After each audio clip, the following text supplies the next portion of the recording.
আবু জাহেল, উতবা, শাইবা, আখনাস ইবনে শুরাইক, আবু সুফিয়ান, বড় বড় লিডার গুলি নবীজির কাছে যখন কোরআন নাজিল হতো, নবীজি যখন কোরআন তেলাওয়াত করতেন, কোরআন কার কালাম একটু জোরে বলেন। আল্লাহর কালাম পড়লে মজা লাগেনি না লাগে না? শুনতে মজা লাগেনি না লাগে না? আল্লাহর কথা কোনো কবির কথা নয়, কোরআন কোনো সাহিত্যিকের সাহিত্য নয়, কোরআন কোনো জাদুকরের জাদু নয়, কোরআন হলো আমার আল্লাহ পাকের কালাম। এজন্য এই কালামের ভিতরে এত মজা, এত মজা, এত মজা। কয় মুসলমানরা যেমন মজা পায়, রাসূলের কাছে যখন কোরআন নাজিল হতো, নবীজি যখন রাতের বেলা কোরআন তেলাওয়াত করতেন, সারা রাত নবী তেলাওয়াত করে করে পা ফুলায় ফেলতেন। নবীজির ঘরের চতুর্দিকে তখন মক্কার কাফিররা রাসূলের তেলাওয়াত শোনার জন্য পাগল পাড়া হয়ে থাকতো। ঘরের চতুর্দিকে তারা কোরআন তেলাওয়াত শুনতো, বড় মজা লাগতো, বড় মজা লাগতো। নেতারাও আইতো, সাধারণ মানুষও আইতো। এক পর্যায়ে নেতারা চিন্তায় পড়ে গেল, মুহাম্মদের কোরআন তেলাওয়াত যদি এইভাবে মক্কার সাধারণ মানুষেরা শুনে, কোন দিন জানি দলে দলে কালেমা পড়ে মুসলমান হয়ে যায়। ঠিক না? বাস্তবেই তো এমন রে যুবক, ইয়ামেন থেকে 10,000 কাফেলা মক্কায় আসবে। আবু জাহেল রাস্তার পারে দাঁড়ায় কয়, সাবধান, মুহাম্মদের সাথে তোমরা দেখা কইরো না। ইয়ামেনের কাফেলা 10,000 মানুষ। কয় লিডার কেন, কি হয়েছে? কই মুহাম্মদ পাগল। নাউজুবিল্লাহ, জুড়ে বলেন। 10,000 ইয়ামেনের বাহিনী বলতেছে, নেতা আপনি যখন নিষেধ করেছেন, তাহলে আমরা মুহাম্মদের কাছে যাব না। ঠিক আছে, আমরা পাগলের কাছে যাব না। এই বইলা আবু জাহেল ফেরত পাঠিয়ে দিল। এর একটু পরে একজন আরেকজনের কানে কানে কয়, লিডার এই দোস্ত, এটা কেমন পাগল রে? হ্যাঁ, আবু জাহেলের মতো নেতা রাস্তার ধারে আমরা পাগল দেখো না? জীবনে কত পাগলই তো দেখলাম, এই পাগল না দেখলে কি হয়? একটু দেখা দরকার। এটা মনে হয় আরেক দেখতে পাগল হইব। কয় একজন আরেকজন দুইজন সবাই মিললে কয় না না, দেখুন লাগবো, বোঝা লাগবো, কোনো মাহাত্ম আছে এখানে। নাইলে আবু জাহেলের মতো নেতা রাস্তার দ্বারে আমরা পাগল দেখো না, তাইলে আমাদের দেখা দরকার আছে। মানুষ জাতির অভ্যাসটাই হলো, যেখানে মানুষে বাধা দেওয়া হয়, এখানে মানুষ আরো বেশি যায়। ঠিক কিনা জোরে বলেন? যেখানে বাধা, আল ইনসানু হারিসুন ফিমা মুনিয়া। বাপে কয়, ফুত তুমি এদিকে যাও না, সাপ দিকে আইছি। ফুতে কয়, ঠিক আছে আব্বা, যাইতাম না। বাপরে খেদাইয়া এরপরে হে কইলে দূরা হাফ না, মাইটি হাফ না, আলো ভালো। এটা না দেখলে কেমনে হয়? আব্বা তো গেছি কে দেখি, হয়তো এই রাস্তা দিয়ে যাইলই না নে, কিন্তু বাপে এই রাস্তা সাপ আছে কওয়ার কারণে আর বাধা দেওয়ার কারণে ফুতের আগ্রহ কমছে না বাড়ছে আরো? হ্যাঁ, এরা হয়তো রাসূলের কাছে যাইতো না, খবর পাইতো না, কিন্তু আবু জাহেলের রাস্তার দ্বারা যখন কইছে পাগল দেখো না, তখন এরা আগ্রহ কমছে না আরো বাড়ছে? বাড়ছে। সবাই মিলে সিদ্ধান্ত নিয়ে নবীজির কাছে আসলো। আল্লাহ নবী তখন খানায় কাবা, আল্লাহর ঘর খানায় কাবার সামনে বসে বসে রাসূল কোরআন তেলাওয়াত করেন। ইয়ামেনের বাহিনী নবীজির কাছে আসলো। নেতাগুলি আগে আইসা নবীজির কাছে কাছে বসলো। বৈশা তারা কোনো কথা কয় না, শুধু কোরআন তেলাওয়াত শুনে। কোরআন তেলাওয়াত করে তারা শুনতেছে। একজন আরেকজনের দিকে তাকায় আর দেখো, দোস্ত, জীবনে কত কবির কবিতা শুনলাম, কত সাহিত্যিকের সাহিত্য শুনলাম, কত গীতিকারের গীতি শুনলাম, কিন্তু এত সুন্দর কথা তো কোনোদিন শুনি নাই, এত সুন্দর ছন্দ তো শুনি নাই। আল্লাহ পাক কত ছন্দ মিলায় মিলায় তিনি তার কোরআন নাজিল করেছেন। আল্লাহ পাক রব্বুল আলামিন কত ছন্দ মিলাইছেন। আর রহমান আল্লামাল কুরআন খালাকাল ইনসান আল্লামাহুল বায়ান। ছন্দ মিলানো আছে না নাই? প্রতিটা জায়গায় জায়গায় আল্লাহ পাক কোরআনের ছন্দ মিলায় মিলায় তিনি কোরআন নাজিল করলেন। ইয়ামেনের বাহিনী কয়, দোস্ত, এই কথা কোন মানুষের কথা হইতে পারে না, এত সুন্দর ভাষা কোন কবির হতে পারে না। এ দোস্ত, কোন পাগলে এত সুন্দর কথা কইতে পারে না। আল্লাহু আকবার জোরে কও। জীবনে কত পাগলের কথা শুনেছি, পাগলের কথা এত সুন্দর হয় না। অতএব আবু জাহেল যা কইছে মিছা কইছে। এ দোস্ত, চেহারার দিকে একটু তাকা। পাগলের চেহারা দেখলেও বোঝা যায় পাগল। পাগলের চেহারার মধ্যেই পাগলামির কিছু ছাপ রয়েছে, কিন্তু এই চেহারার দিকে তাকা। এই চেহারা তো সাধারণ কোনো চেহারা নয়। আল্লাহু আকবার। এই চেহারা তো কোনো জানতেন কোনো চেহারা নয়, কারণ আল্লাহ পাক রব্বুল আলামিন আমার আপনার নবীর চেহারাটারে এত সুন্দর করে বানাইছেন। আল্লাহ পাক রব্বুল আলামিন এত সুন্দর করে বানাইছেন। হযরত হাসান ইবনে সাবিত রাদিয়াল্লাহু তাআলা আনহু তিনি তার কবিতার ভিতরে বলেন, নবী গো, খুলিকতা মুবাররাআম মিন কুল্লি আইবিন কাআন্নাকা খুলিকতা কামা তাশাউ। ওগো নবীজি, দুনিয়ার সব মানুষে আল্লাহ পাক বানায় আল্লাহর মর্জি মতো, কিন্তু আপনারে যখন আল্লাহ বানাইছে যেন আল্লাহ আপনার মর্জি মতো আপনারে বানাইছে। হাত বানাইবার সময় যেন আল্লাহ জিগাইছে, বন্ধু হাত বানাবো কেমনে বানাইলে তুমি খুশি বলো? চেহারা বানাবো কেমনে বানাইলে খুশি তুমি বলো? বন্ধু তোমার চোখ বানাবো কেমনে বানাইলে তুমি খুশি বলো? নবী গো, আপনি যেভাবে কইছেন, আপনি যেন কইছেন আল্লাহ পৃথিবীর শ্রেষ্ঠ চোখ আমাকে দাও, পৃথিবীর শ্রেষ্ঠ কপাল আমাকে দাও, পৃথিবীর শ্রেষ্ঠ চুল আমাকে দাও, পৃথিবীর শ্রেষ্ঠ হাত আমাকে দাও। আল্লাহর কাছে আপনি এইভাবে কইছেন, আর আল্লাহ আপনারে এইভাবেই বানায় দিছে। আওয়াজ দেয়া কও সুবহানাল্লাহ। والليل مغي زلف محمد كترنم، والليل مغي زلف محمد كترنم، والشمس برخسار أحمد كترنم، والفجر مغي صبح رسالت کی بشارت، والعصر مغي دور نبوت کی بشارت، ہر پھول میں روی مدینہ کا تبسم، شاخوں کی لچک میں بے قضا کا تکلم، یاسین سے مولا نے کبھی ان کو پکارا، حبیب کبھی اور کبھی دوسین اشارہ، یہ رمز کے کچھ عاشق و معشوق کے مابین، سمجھائے جنہیں خلق میں ایک سرور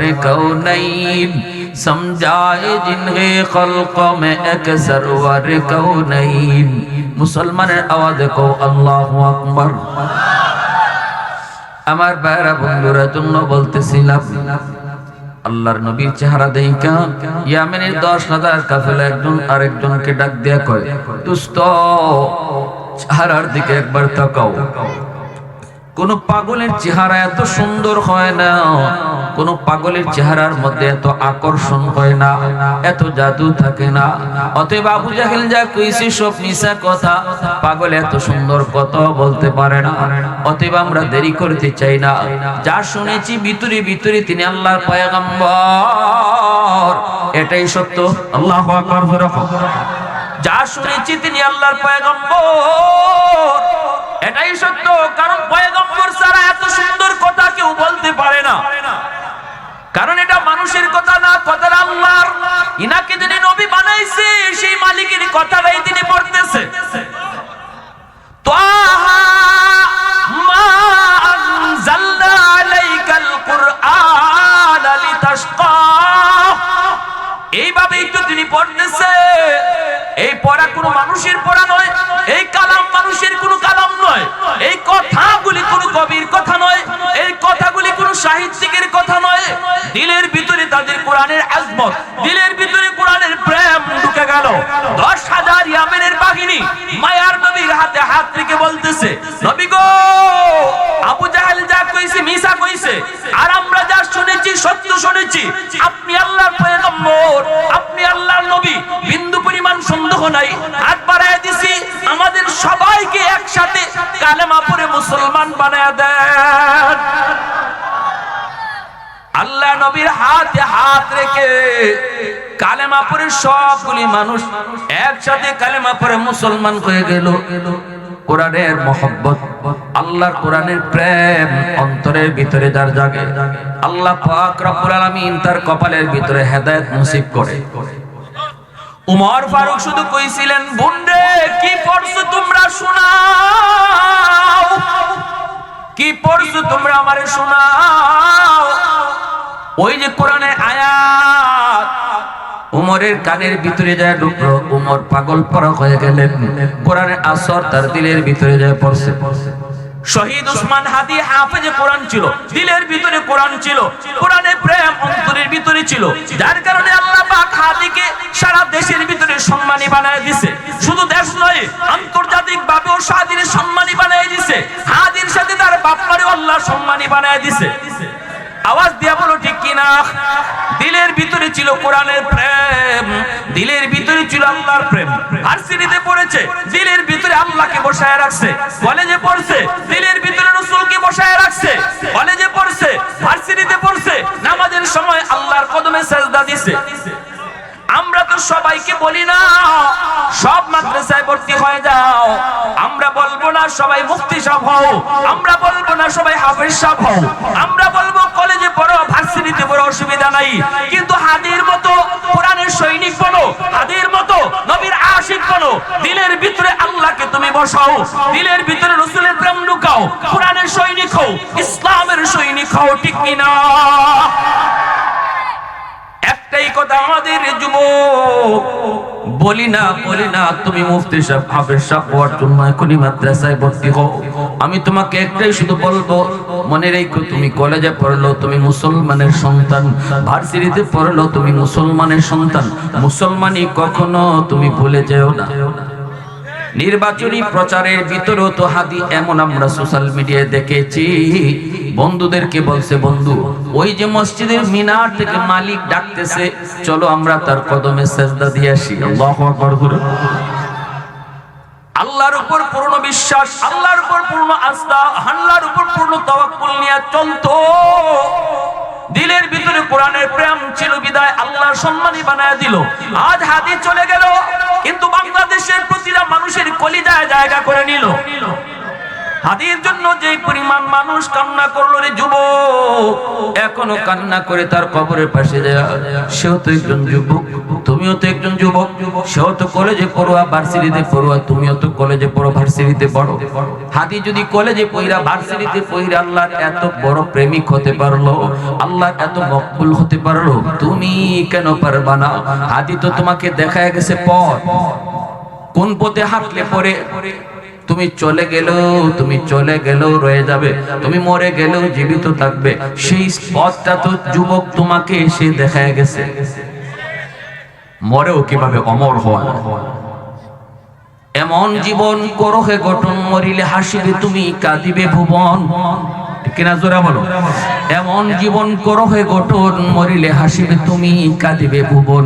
এজন্য আমি বলতে চাই, আজকে খনি ফয়সল সেও যুবক, হাদিও যুবক, তুমি যুবকের ভিতরে তফাৎ আছে না নাই? আওয়াজ দিয়ে বলো। আজকে যদি ফয়সল মরে, পরে যদি ফাঁসিতে ঝুলানো হয়, বাংলাদেশের একজন মানুষও তার জন্য কাঁদবে না, বরং আরো মিষ্টি বিতরণ হইব, ঠিক না নি? ওই খুনিকে যদি কেউ ধরতে পারে তাহলে মানুষে মিষ্টি বিতরণ করব, কিন্তু হাদি মারা যাওয়ার পর এমন হয়েছে সারা বাংলাদেশের মানুষ তার জন্য কাঁদছে, আজও কাঁদতেছে। এজন্য বলি যুবক, হাদি হও, ফয়সল হয় না। কলঙ্কিত ইতিহাস রচনা করো না, বিজয়ীর ইতিহাস রচনা করে যাও। সে চলে গেছে, কিন্তু বাংলাদেশে লক্ষ লক্ষ হাদির জন্ম দেয়া গেছে। আমরা তো মনে করি ষড়যন্ত্রকারীরা ওরা ব্যর্থ হয়েছে, সফল হয় নাই। এক হাদিরে তোরা মারছো, আর কোটি হাদির জন্ম দেয়া গেছো। প্যার হাদিরের জন্য বলবো, ভালো করে মনে রেখো, কোরআন মানুষকে দামি বানায়। আল্লাহর কালামের সাথে সম্পর্ক মানুষকে দামি বানায়। একটা রাওয়াল দামি হয়ে যায় কোরআনের উসিলায়। আল্লাহর কালামের বস্তুনি কাপড়ের টুকরা দামি হয়ে যায় কোরআনের উসিলায়। হয়তো তার 10 টাকা 20 টাকা গজের কাপড়, 200 250 500 টাকা গজের কাপড় পায়ে লাগলে আমাদের ভয় লাগে না, কিন্তু আল্লাহর কোরআনের বস্তুনি যে কাপড় দিয়ে আমরা বাঁধি, ওই কাপড় 10 টাকা 20 টাকা গজের হলো, পায়ে যদি লাগে শরীরে কাঁপুনি শুরু হয়ে যায়, মুখে নেই কপালে লাগে, এত দামি হলো আল্লাহর কোরআনের উসিলায়। ঠিক কিনা জোরে বলেন?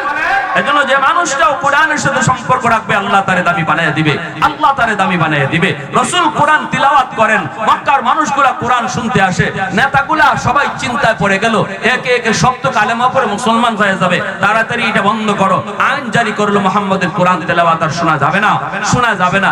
ঠিক আছে, সাধারণ জনগণ নেতাদের কথা মানছে, কিন্তু নেতারাই নেতাদের কথা মানতে পারে না। এই সাইরো নেতা এরা আবার ঠিকই কয় জনগণ তো যাইতো না, তে যাইগা হে আইছে সাইরজন সাইর কোরআন বয়ে বয়ে রাসূলের কোরআন তেলাওয়াত শুনে।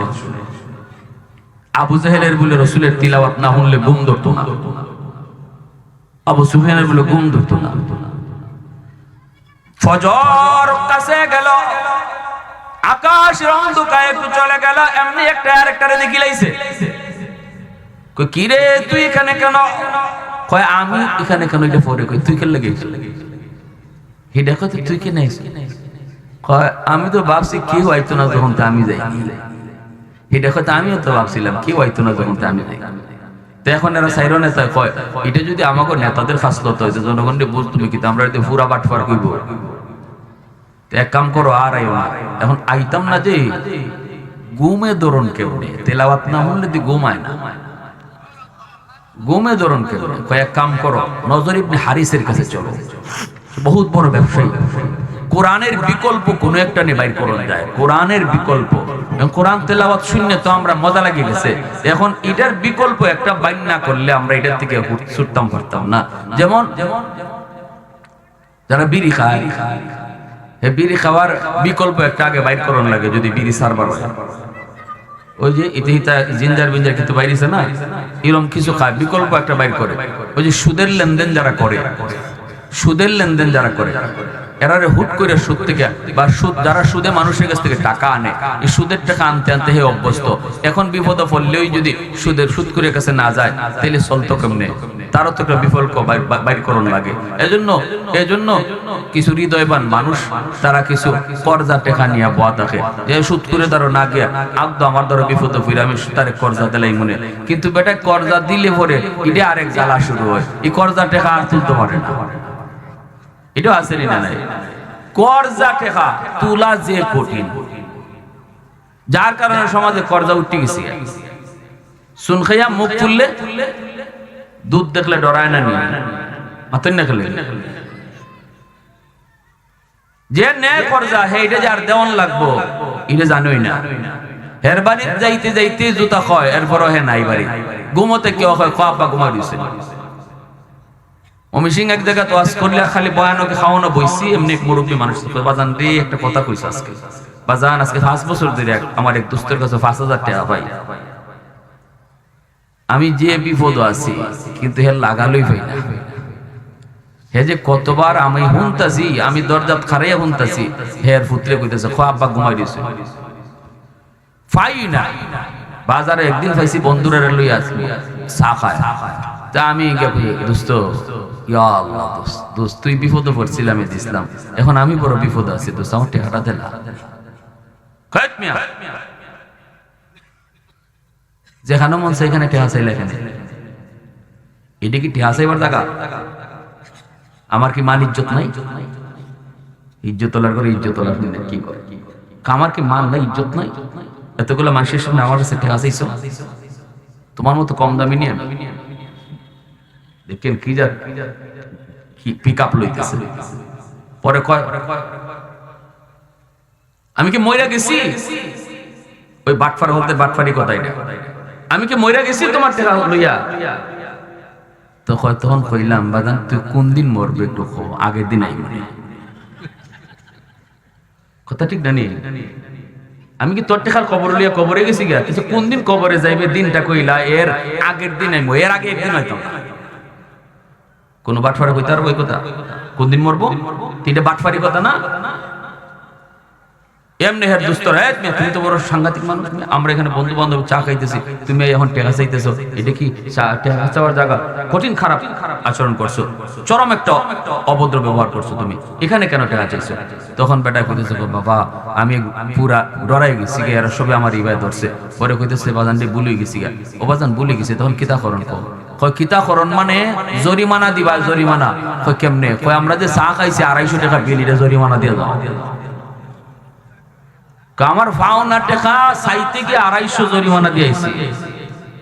এই যদি হয় আমাদের সমাজের চিত্র, সুদকুররা সুদের ব্যবসা লিয়ে তো বতা বই, সুদকুররা কইব যাও দিবনে দিবনে একটারে দিয়া খাইলিছে আর দেয় না, আইবা আমার দ্বারা। আর সুদকুররা এরা তো মহাজন হয়ে বয়া, মহাজন, সুদকুর মহাজন। উনি বসা, ওনার কাছে কসকসে টাকা আছে আর লাঠি আছে। সুদকুররার কাছে তেরিমেরি নাই, এখানেও দুসুন নুসুন নাই। সুদের ব্যবসা যারা করে এরারে গড় থেকে তুমি কইলি তাই ঘুমাই দিছি, জি না ই যাইতে বেড়াইতে সুদের ব্যবসা করে না, গাটটা দইরা লইয়া ঠিক না? জোরে কও। সুদের ব্যবসা যারা করে এরা হেডামলা লোক বলতেই করে, বাজারও ভাইবো গাছের সাথে বাঁধতে তোরা, ঠিক না? তো ওই সুদকুররা এইভাবে মজা লইয়া বই রয়েছে, আইবাই নেই আইবাই নেই। এজন্য সমাজে করজ উঠছে আমরার দোষে, মাতে না ভাইরা, সমাজে করজ উঠছে আমরা নিজের দোষে। আজকে যদি আমরা কর্জা টাকা যার কাছ থেকে আনছি তারে দেলাইতাম টাইম মতো, হে আরেকদিন দিল নে, হে আরো 5 জন দিল নে, আর আমার কারণে হে একদম অফ করে দিছে, আর কেউ কর্জা দিতাম না। এইদিকে সুদের ব্যবসা করো, সুদ খাওয়া হালাল না হারাম? এইটা দিয়ে আসতে, সুদ খাওয়া হালাল না হারাম? ব্যবসায়ী ভাইরা অনেক আছে তো, সুদ খাওয়া হারাম। আহাল্লাল্লাহুল বাইআ ওয়া হারামা রিবা, আল্লাহ ব্যবসার হালাল করেছেন, সুদকে হারাম করেছেন। এরপরেও যদি কেউ সুদ খায়, রাসূল বলে কেউ যদি তার মারে বিয়া করতে পারে এজন্য সুদ খাইলাই। আরে আস্তে করে নাউজুবিল্লাহ। যদি কেউ কয় যে না আমার দ্বারা এটা সম্ভব না, না না, রাসূল কইন তাইলে তোমার দ্বারা সুদ খাওয়া সম্ভব না, না না। আর যদি তুমি এরপরও সুদ খাও তাহলে তুমি যতই কও সম্ভব না, মানুষ মনে করবো তোমার দ্বারা হিট অসম্ভব। আল্লাহ রাসূলও কইছেন এরপরও যদি আপনি সুদ খাইতেছেন খাইন গিয়া, এরপরও যদি সুদ খাইতে চান খাইন। রাসূল এই কথা সার্টিফিকেট দিলাইছেন যে সুদ হারাম জানার পরও সুদ খায় এ হিডও পারে। এবার আপনি মাফুন, আল্লাহর রাসূল আপনারে কোন জায়গা নিয়ে ফালাইছে, এখন কি মাফুন নিজে। এজন্য আমার ভাইরা বলতেছিলাম যে গান বাজনা হালাল না হারাম? জোরে বলে হালাল না হারাম? গান বাজনা হারাম। আমাদের সমাজে কিছু মানুষ আছে এমন, আমরা হালালটা বুঝি বালা কিন্তু হারামটা কম বুঝি। ওইদিকে দেখা যায় সারা নজর ইবনে হারিসের কাছে গেল, যা বলতেছে দোস্ত তুমি তো দেশ বিদেশে সফর করো, ব্যবসা বাণিজ্য করো, এমন কোন দেশে তুমি দেখছো নি যেখানে কোরআনের কোন বিকল্প আছে? কোরআনের কোন বিকল্প কোন জিনিস তুমি পাইছো নি? একটু আমাদেরকে বলো। যদি না পাও তুমি তালাশ করে দেখো। আমরা রাতের বেলা কোরআন না শুই না ওইটা শুনতাম। এমন কোন গল্প, এমন কোন ইতিহাস গাওয়েন না, গায়ক গায়িকা তোমার নজরে আসেনি? যদি তুমি গায়িকা পাও, গায়িকারও তুমি কিনবা, তার গানটারও কিনবা, কিনে তুমি নিয়ে আইবা। টাকা যা লাগে আমি আবু জাহেলে দিমু, টাকা যা লাগে আমি আখনাস ইবনে সুরাইকে দিমু, টাকা যা লাগে আবু সুফিয়ান নেতারা কয় আমরা দিমু। গায়িকা পাইলে পরে তুমি কিনে আইলো। নজর ইবনে হারিস বিভিন্ন দেশ ঘুরে ঘুরে সে পেয়ে গেল একজন গায়িকা। সেই গায়িকার কাম হলো সে ফুতি পড়ে, বিভিন্ন রাজা বাদশাদের কাহিনী সে রাতের বেলা শোনায়। ফুতির কামটাই হলো ইতিহাস টানা, যা ইতিহাসের ভিতরে 100% এর ভিতরে 99% ওই মিছা, ঠিক না নি? ফুতির মাঝে কি হত কথা হাসা মিলে? এটা খালি গন্ধ পাওয়া যায়, হাসার গন্ধ, আর বাকি যা আছে সব মিছা। কারবালার ফুতি বললে আপনার কান্দাইতে বাসাই লিব, কিন্তু মূলত ইতিহাস প্রকৃত ইতিহাসের দ্বারে কাছেও নাই, ঠিক না নি? ওই মহিলাকে নিয়ে আসলো।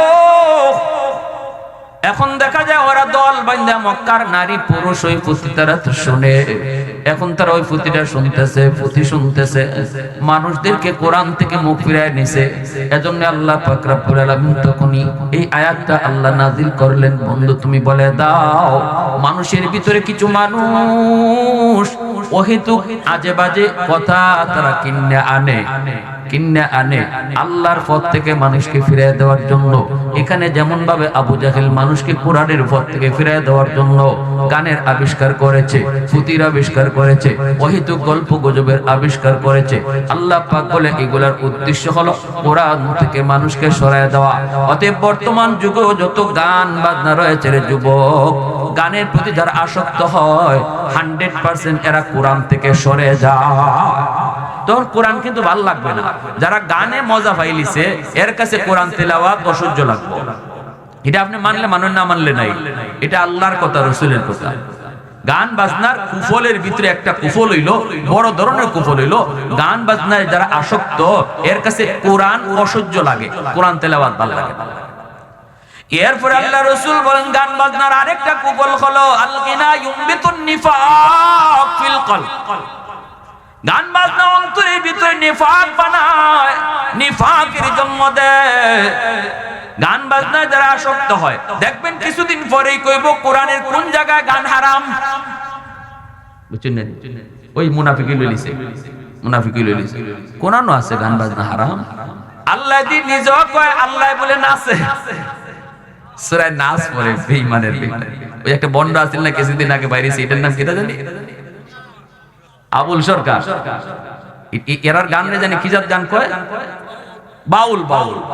এই গান হলে কি জাত গান কয়? বাউল। গান যে কত রকমের আছে এটার নাম বুঝিতে আমার মিরপুরি মা ঘুরে দিলে বুঝলাই না, টের হইলাই। গান যে কত রকমের আছে এবার তাই শিখাই গেল না সব। তো এই বাউল গান, এই বাউল সরকার, এই আবুল সরকার একদা কয় আল্লাহ দি কয় কুল আউযু বিরাব্বিন নাস। এখানে আল্লাহ কয় নাস বল লাগে, মালিকিন নাস আবার কয় আল্লাহ নাস বল লাগে, ইলাহিন নাস মা ওহনো কয় নাস্তা। ডাকাইতে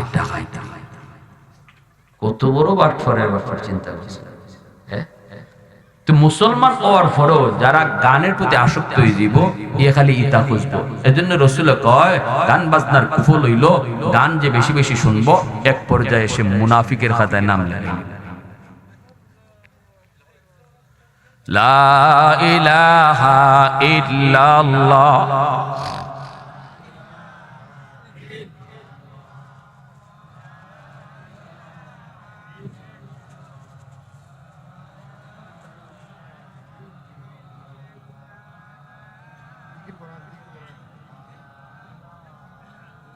জুরে লা ইলাহা ইল্লাল্লাহ।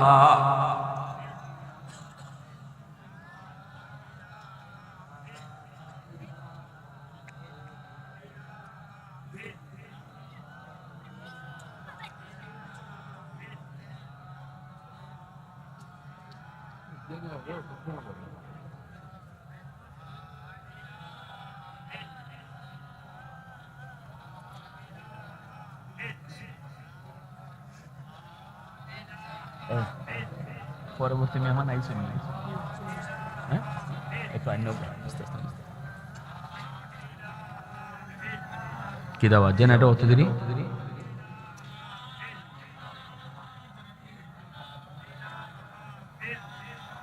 ভাই জিকির সবাই করি ভাই, জিকিরে গুনাহ নাই। লা ইলাহা ইল্লাল্লাহ।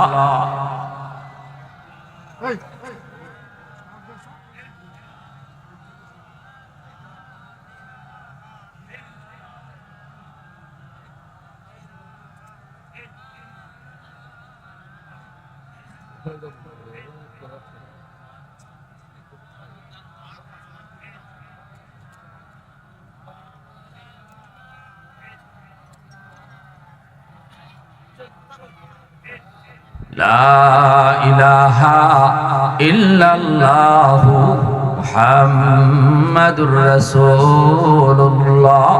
জোরে সুরে বলি সাল্লাল্লাহু আলাইহি ওয়াসাল্লাম। তাহলে আমরা গান বাজনার সম্পর্কে রাসূলের দুইটা হাদিস শুনলাম। রাসূল বলেন গান বাজনা যেখানে কয় এই গান বাজনা জিনার মন্ত্র, সাপের মন্ত্র পড়লে যেভাবে সাপ দৌড়ায় আয়, গান বাজনা যেখানে হয় এখানে জিনা দৌড়ায় আয়। এটাও তো আমরা বাস্তবে জমিনে দেখি না, দেখি না, হ্যাঁ। যতটা গায়ক আছে, গায়িকা আছে, বাউল আছে, আউল আছে, ভাউল আছে, এই সবগুলা রেখে খুঁজে দেখুন প্রত্যেকটাই এই আকাম কুকামের সাথে জড়িত, ঠিক না? গান বাজনা মানুষকে বেহায়া বানায়, গান বাজনা বেহায়া বানায়, শরম লজ্জা উঠায় দেয়, ঠিক না? গান বাজনা বেহায়া বানায়, প্রথমে তারা বেহায়া বানায়, এরপরে তারা জিনাকুর বানায়, এরপরে জিনায় লিপ্ত করায়। এজন্য যুবক, প্রথমে যদি তুমি মনে করো ভালোই তো কথা কয়, কিন্তু না না, রাসূল বলেছেন এই গান, এই বাদ্য তোমাকে অল্প দিনের ভিতরে তোমাকে জিনাকুর বানাবে, তোমাকে এরকম অশ্লীল কাজে নিয়োজিত করবে। এজন্য যুবক মনে রাখবা, খেয়াল রাখবা, গান বাজনার প্রতি আমার রাসূল কতটা সতর্ক ছিলেন। হযরত আব্দুল্লাহ ইবনে উমর রাদিয়াল্লাহু তাআলা আনহু নবীজির বহুত বড় একজন সাহাবী, ওমর ফারুক রাদিয়াল্লাহু তাআলা আনহুর একজন সুযোগ্য সন্তান, বহুত বড় একজন সাহাবী। জানেননি ইনার পরিচয় তো হলো ইনি ওমর ফারুক রাদিয়াল্লাহু তাআলা আনহুর সন্তান। ওমর ফারুক রাদিয়াল্লাহু তাআলা আনহুর ইন্তেকালের আগে ওমর ফারুক তিনি বলে গেছেন, আমার আব্দুল্লাহ লাউতে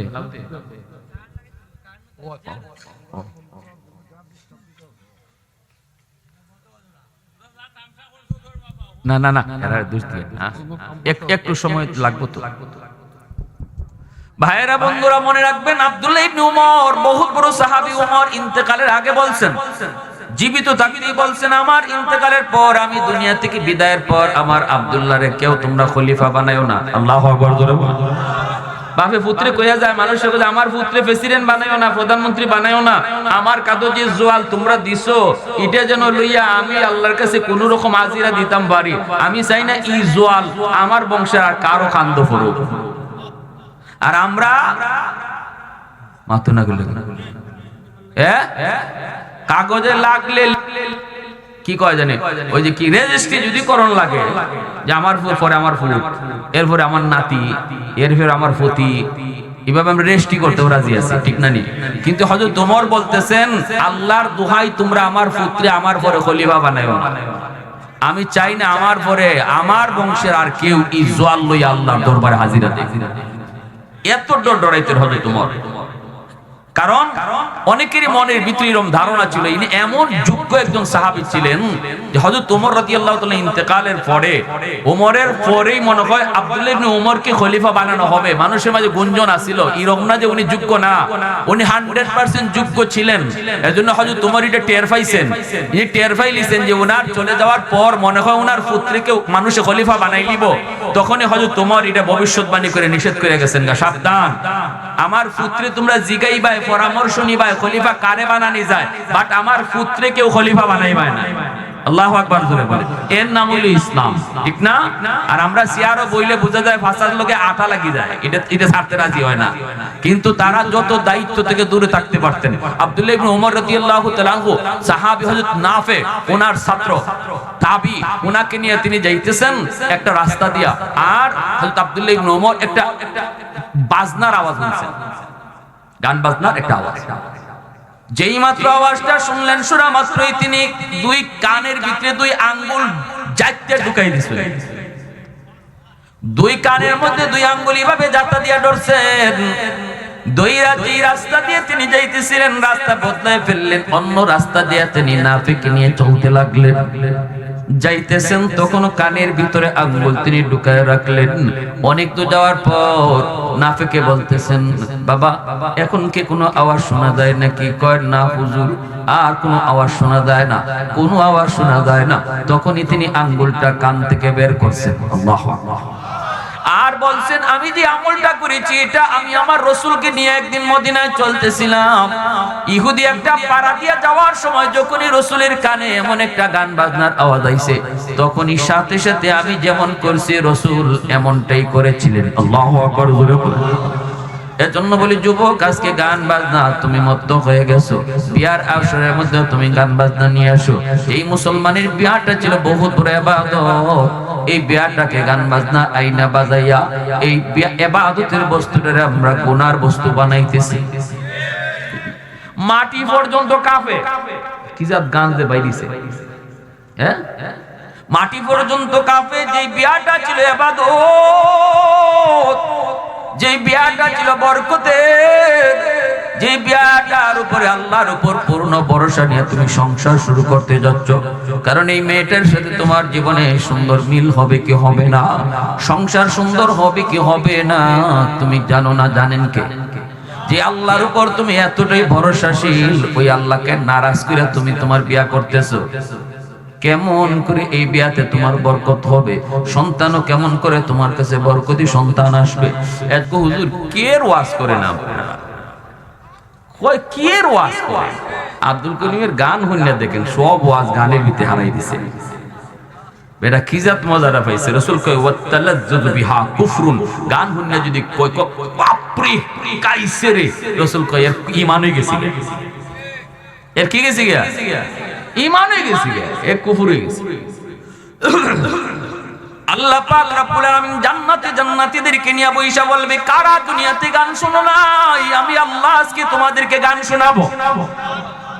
দুনিয়ার জমিনে এই মজাটা কারা কারা নেও নাই, আমি আল্লাহ গান শোনাবো। ওই শাজারায়ে তুবা নামক গাছ থেকে আল্লাহ পাক রব্বুল আলামিন একটা মিউজিক বের করবেন, যেই গাছের পাতাগুলি হবে কৃষ্ণচূড়ার গাছের পাতার মতো। একটা পাতা ছেড়ে দিবেন জান্নাতীদের সেই সমাবেশে, একটা পাতা আরেকটা পাতার সাথে লাগবে। ঘর্ষণ খাওয়া মাত্র এই দুনিয়ার জমিনে যত প্রকারের বাদ্য ছিল, সকল বাদ্যের একসাথে আওয়াজ দিলে যে আওয়াজ হয়, ওই গাছের পাতা থেকে সেই সুমধুর আওয়াজটা বের হবে। 70 জন হুর স্বামীকে নিয়ে মাঝখানে স্বামীর রাইকা, 70 জন হুর এইভাবে গুল হয়ে তাকে নিয়ে ডান্স দিবে, তাকে নিয়ে এইরকম ভাবে ডান্স করবে। দুনিয়ার জমিনে যুবক তুমি ডান্স দেখো নাই, দুনিয়ার জমিনে তুমি আল্লাহকে ডরে গান বাজনা থেকে দূরে ছিলা, দুনিয়ার জমিনে তুমি ডিজে পার্টিতে যাও নাই, দুনিয়ার জমিনে আল্লাহকে ভয় করে তুমি চলছো। আসরের ময়দানে আল্লাহ তোমার গানের আসরে বসাইবো, আল্লাহ তোমার পার্টি নিজে দেখাইবো, আল্লাহ তোমার ডিজে পার্টির নিজের আয়োজন আল্লাহ নিজে করবো।